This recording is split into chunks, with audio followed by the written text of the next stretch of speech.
تفسیر القرآن آج کا سبق سورہ آل عمران آیت نمبر 186۔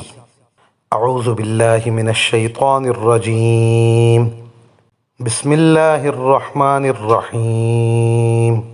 لَتُبْلَوُنَّ فِي أَمْوَالِكُمْ وَأَنفُسِكُمْ وَلَتَسْمَعُنَّ مِنَ الَّذِينَ أُوتُوا الْكِتَابَ مِنْ قَبْلِكُمْ وَمِنَ الَّذِينَ أَشْرَكُوا أَذًى كَثِيرًا وَإِن تَصْبِرُوا وَتَتَّقُوا فَإِنَّ ذَلِكَ مِنْ عَزْمِ الْأُمُورِ۔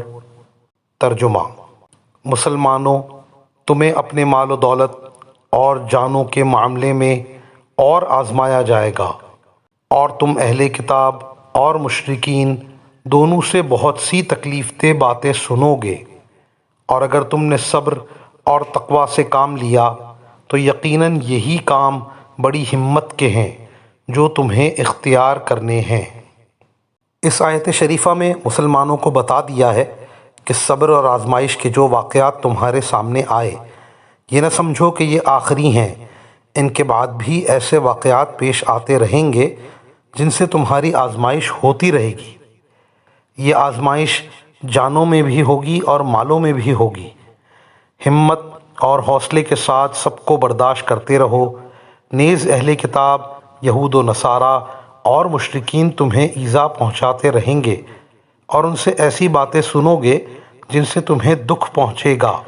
دشمن اپنی حرکت سے باز نہ آئے گا، تمہیں ان کی ایذاؤں سے اور بد زبانیوں سے گھبرانا نہیں چاہیے۔ صبر اختیار کرو اور تقوی کو ہاتھ سے نہ جانے دو، تمہارے لیے اسی میں خیر ہے، اور صبر اور تقوی اختیار کرنا ہمت کے کاموں میں سے ہے۔ صبر کرنے سے تسلی ہوتی ہے اور تقوی سے اعمال صالحہ کی تکمیل ہوتی ہے۔ جب یہ دونوں چیزیں اختیار کر لیں، دشمن کی دل آزاریوں سے صرف نظر کرنا آسان ہوگا۔ وآخر دعوانا ان الحمد للہ رب العالمین۔